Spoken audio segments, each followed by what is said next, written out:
Hello, फिर से प्रत्युष बिहार में फिर से आपका स्वागत है। और आज से आपकी इंग्लिश ग्रामर की क्लासेस शुरू हो रही हैं और काफ़ी दिनों बाद मिल रहा हूँ। तो आप लोग कोरोना में अपना ख्याल रखें और सोशल डिस्टेंस का पालन करें तथा लोगों को जागरूक करें, ज़रूरतमंद लोगों की सहायता करें। तो आज से हम शुरू करेंगे इंग्लिश ग्रामर में। पहला जो सेक्शन ले रहे हैं हम पार्ट्स ऑफ स्पीच का ले रहे हैं, जो बेसिक है। पार्ट्स ऑफ स्पीच क्या होता है, इसको फैमिली ऑफ इंग्लिश ग्रामर भी बोलते हैं। क्या बोलते हैं? Family of grammar. Family of grammar क्या होता है? Of grammar.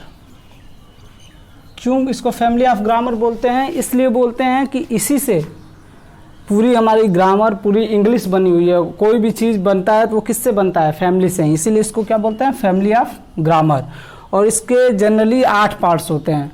जनरली जो पुराने जो हमारे ग्रामर राइटर्स थे वो इसके 8 पार्ट्स बताते हैं। अभी मॉडर्न ग्रामर में इसके 9 पार्ट्स भी क्या किया गया है? 9वां पार्ट है जो हमारा आर्टिकल को ऐड किया गया है।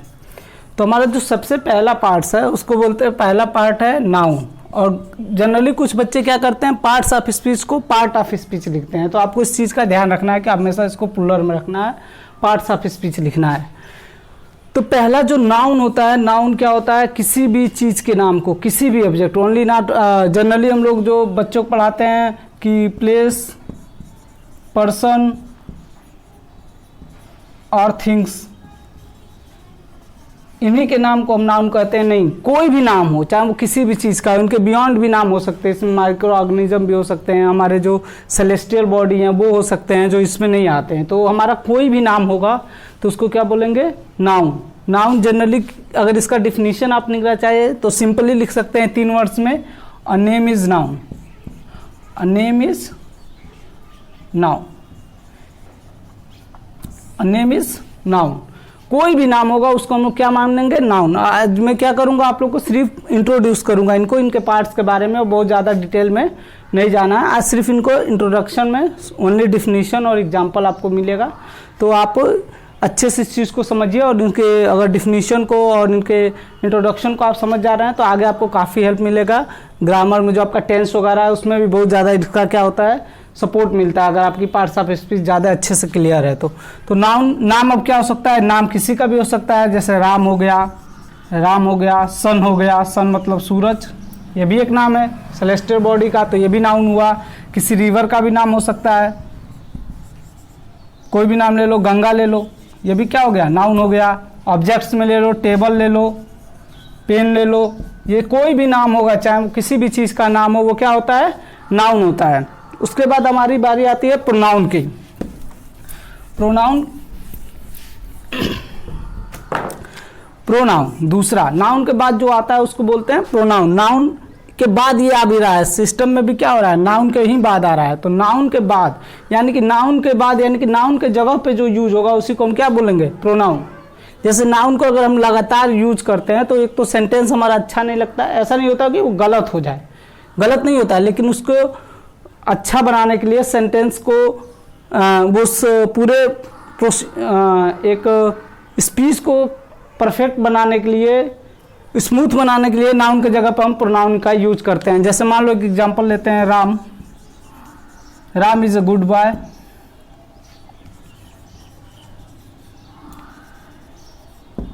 Ram lives in Rudrapur, lives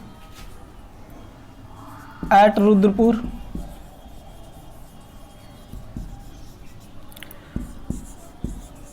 Ram reads Ramayana, कुछ भी ले लेते हैं।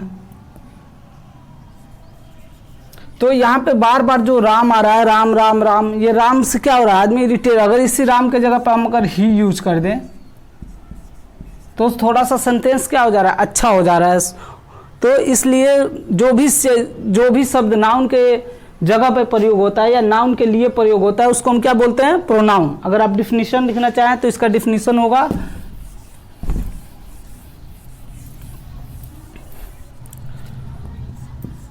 The words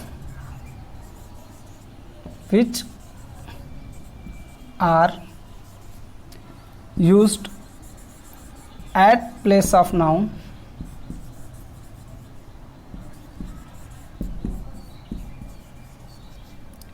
is called pronoun.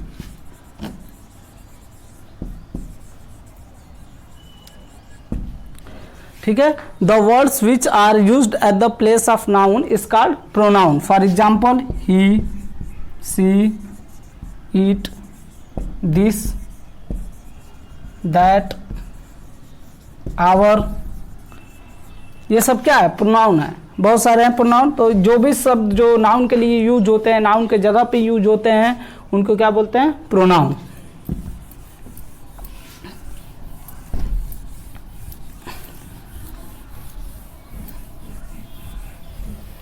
उसके बाद जो तीसरा चीज है हमारा है एडजेक्टिव। वो आता है इन दोनों के बाद। एडजेक्टिव आ रहा है किसके बाद? नाउन और प्रोनाउन के बाद। तो जो नाउन और प्रोनाउन के लिए जो नाउन और प्रोनाउन के बाद आ रहा है, क्योंकि इनकी ये विशेषता बताता है, तो जो नाउन और प्रोनाउन की विशेषता बताएगा उसी को क्या बोलेंगे? एडजेक्टिव। जो नाउन और प्रोनाउन को क्वालिफाई करेगा, उनके क्या बताएगा? उनके बारे में बताएगा, उनकी क्वालिफिकेशन बताएगा कि उनका आकार प्रकार कैसा है, साइज, उनके लुक्स, उनका जो भी चीज़ है उनके, तो उनकी कैरेक्टर को बताएगा, या उनके साइज को बताएगा, या उनके लुक को बताएगा, उसको क्या बोलेंगे? एडजेक्टिव। तो एडजेक्टिव का बेसिक काम क्या है? कि नाउन और प्रोनाउन को क्वालिफाई करना, उनके कैरेक्टरिस्टिक्स को बताना। तो अगर डिफिनीशन इसका लिखना है एडजेक्टिव का, तो इसका सिंपल सा डिफिनीशन है, the words the word which qualifies मतलब होता है विशेषता बताना। क्वालिफाइज नाउन और प्रोनाउन इज कॉल्ड एडजेक्टिव। अब वो क्या क्या बता सकता है, कैसा कैसा कैरेक्टरिस्टिक बता सकता है? या तो उनका रंग रूप बताएगा कि वो कैसे दिखते हैं, उसमें कलर आ जाएगा, रेड, वाइट, ग्रीन, जैसा भी दिखता है कलर से, या बड़ा दिख रहा है, जैसे साइज बता सकता है। साइज में क्या बता सकता है? कि बड़ा है, छोटा है, ठीक है। और उसके बाद क्या बता? कैरेक्टरिस्टिक, अच्छा है, बुरा है, ठीक है। तो ये सब क्या हो गए? कैरेक्टरिस्टिक्स हो गए, यानी कि क्वालिफिकेशन हो गए। और किसके क्वालिफिकेशन हुए? नाउन और प्रोनाउन के। तो जो नाउन और प्रोनाउन की क्वालिफिकेशन बताएगा, क्वालिटी बताएगा, उसको क्या बोलेंगे? एडजेक्टिव।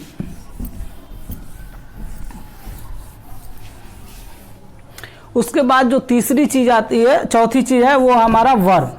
वर्ब का क्या मतलब है? कि जो काम को बताता है। जैसे कुछ हो रहा है, जब होने का पता चल जाए कि कोई काम हो रहा है, कोई एक्ट हो रहा है, तो उसी को बोल देते हैं वर्ब। और वर्ब हमेशा किसके साथ रहता है? नाउन या प्रोनाउन के साथ, ठीक है। क्योंकि नाउन और प्रोनाउन नहीं रहेंगे तो वर्ब का कोई काम ही नहीं रहेगा, यही दोनों करते हैं। तो एक चीज ध्यान रखना, हमेशा नाउन प्रोनाउन के साथ ही वर्ब रहता है। तो जो वर्ब हो गया वो क्या करता है? काम होने को बताता है। तो क्या करेंगे? Doing work. कोई भी शब्द जो काम होने की बात को बता रहा है, the verb is showing, a work is been doing, या कुछ भी जो काम हो रहा है, तो उसको क्या बोल देंगे हम? वर्ब। इसके बाद आता है हमारा एडवर्ब। ये आ रहा है हमारा वर्ब के बाद। तो सेम काम जो एडजेक्टिव का है वो नाउन प्रोनाउन का बताता है, ये वर्ब का बताता है। कभी कभी ये एडजेक्टिव का भी क्वालिफिकेशन बताता है, कभी खुद का भी बताता है, वो अलग है। लेकिन जो अभी आपके सिलेबस में है उसमें सिर्फ आप जानिए कि जो एडवर्ब होता है वो वर्ब का क्वालिफिकेशन बताता है कि कोई काम हो रहा है तो कैसे हो रहा है। जैसे कोई दौड़ रहा है तो तेज दौड़ रहा है कि धीरे दौड़ रहा है, खा रहा है तो जल्दी जल्दी खा रहा है कि आराम से खा रहा है। तो इन सब चीज़ों को जो बताता है, जो वर्ब की क्वालिफिकेशन बताता है, उसको क्या बोलते हैं? एडवर्ब। जो वर्ब की क्वालिफिकेशन बताएगा उसको क्या बोलेंगे? एडवर्ब। जैसे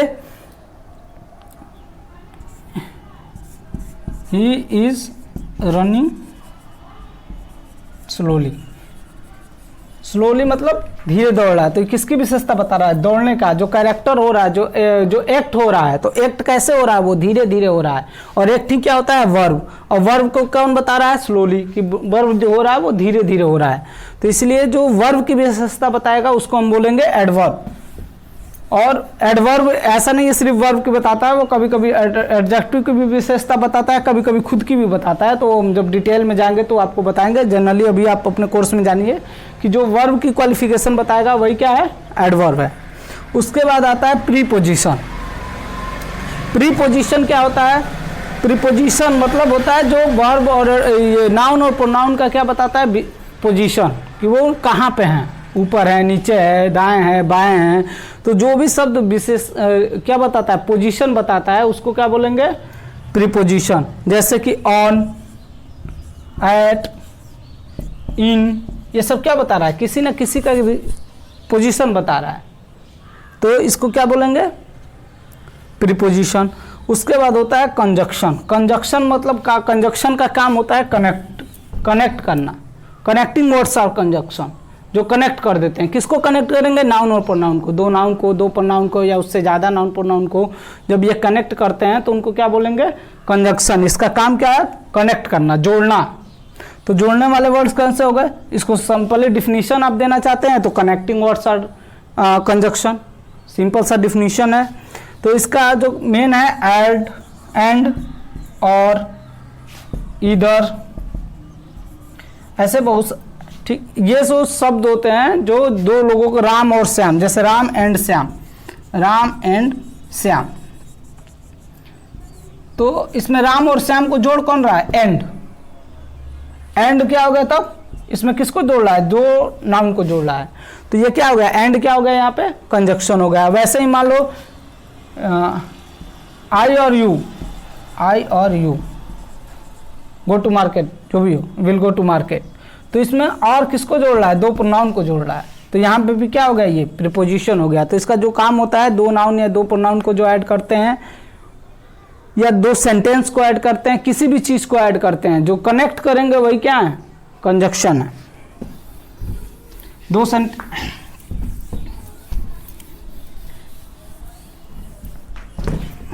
उसके बाद होता है इंटरजेक्शन। इंटरजेक्शन मतलब होता है हमारा इमोशन, दो इमोशन शो करते हैं वर्ड्स, दो जो वर्ड्स हमारी इमोशन को बताते हैं उसको हम क्या बोलेंगे, इंटरजेक्शन। इमोशन कैसा हो सकता है आपका, आप खुश हो सकते हैं, दुखी हो सकते हैं, तो या उत्साहित हो सकते हैं। तो इन सब चीज़ों को जो वर्ड्स शो करते हैं, जैसे हुर्रे हुआ, हुर्रे कब चिल्लाएंगे, जब आप बहुत ज़्यादा उत्साहित होंगे। ओह चिल्लाएंगे कब, जब आप कुछ को आश्चर्यजनक देखेंगे। ठीक है, तो इन सब शब्दों का जब जो होते हैं, जो हमारे इमोशन को शो करते हैं, तो इन सब चीज़ों को, वर्ड्स को शो करने जो वर्ड्स होते हैं उन्हीं को हम क्या बोलते हैं, इंटरजेक्शन। तो the words which show our emotions, the words which shows our emotions are called interjection. The word which shows our emotion is called interjection.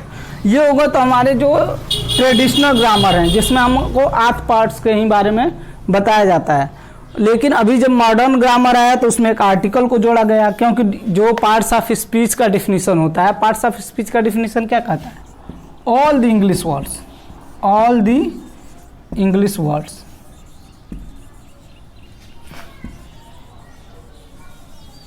Are divided into 8 parts, are divided into 8 parts. मान लो 8 parts, all the English words की बात हम जब कर रहे हैं, तो जो हमारे आर्टिकल हो गए ए एन दी, दो आर्टिकल तो इन ऑल में आ नहीं रहे हैं क्योंकि ये अलग ही हैं। जब हम ऑल द इंग्लिश वर्ड्स की बात करते हैं कि all the English words are parts of speech, मतलब सारे इंग्लिश के जो वर्ड्स होते हैं वो पार्ट्स ऑफ स्पीच में ही आते हैं। तो अगर ये ऐसा हम डिफिनीशन देते हैं और आर्टिकल को अलग कर देते हैं तो ये तीनों तो आउट ऑफ इंग्लिश हो गए, फिर इनका इंग्लिश में कोई रोल ही नहीं है। इसलिए इसको बाद के ग्रामर में क्या किया गया, आर्टिकल को भी ऐड किया गया पार्ट्स ऑफ स्पीच में। इसलिए कहीं कहीं 8 लिखा होता है, कहीं कहीं 9 लिखा होता है, तो कंफ्यूज नहीं होना उसमें। ठीक है, तो आर्टिकल क्या होते हैं, डिटर्मिनेशन। डिटर्मिनेशन क्या होते हैं, उसके स्टेटस को बताते हैं, डिटरमाइन करते हैं कि वो क्या चीज़ है, उनके नंबर से, उनके प्रेजेंस से। उस एक तरह के ये भी एडजेक्टिव ही होते हैं, लेकिन ये दूसरी तरह का एडजेक्टिव है।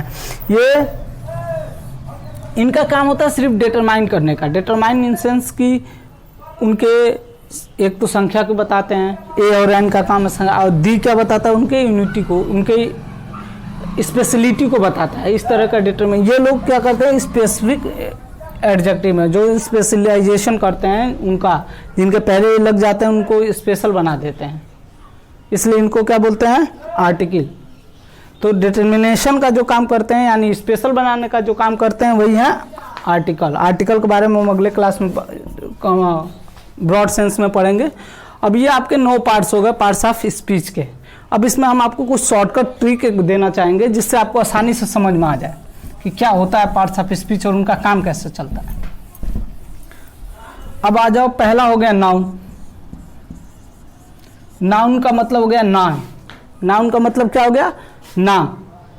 तो नाउन सिंपल हो गया। उसके बाद होता है प्रोनाउन। जैसे प्री का मतलब होता है पहले, जैसे प्रीपेड आप करते हैं तो उसमें पहले पेमेंट कर देते हैं। प्रो का मतलब होता है बाद में। प्रो मतलब बाद में, किसके बाद में? नाउन के। तो जो नाउन के बाद में आता है उसी को क्या बोलते हैं? प्रोनाउन। यानी कि जो नाउन के जगह पे यूज होगा उसी को क्या बोलेंगे? प्रोनाउन। उसके बाद हो गया एडजेक्टिव। ऐड को अलग करो। ऐड का मतलब क्या होता है? एडवर्टाइजमेंट। एडवर्टाइजमेंट में क्या बताते हैं आप कि कोई चीज़ कैसा है, उसमें क्या है, क्या क्वालिटी है। एडवर्टाइजमेंट में तो यही हम बताते हैं कि हमारे में क्या अच्छाइयाँ हैं, कोई अपनी बुराई थोड़ी बताता है।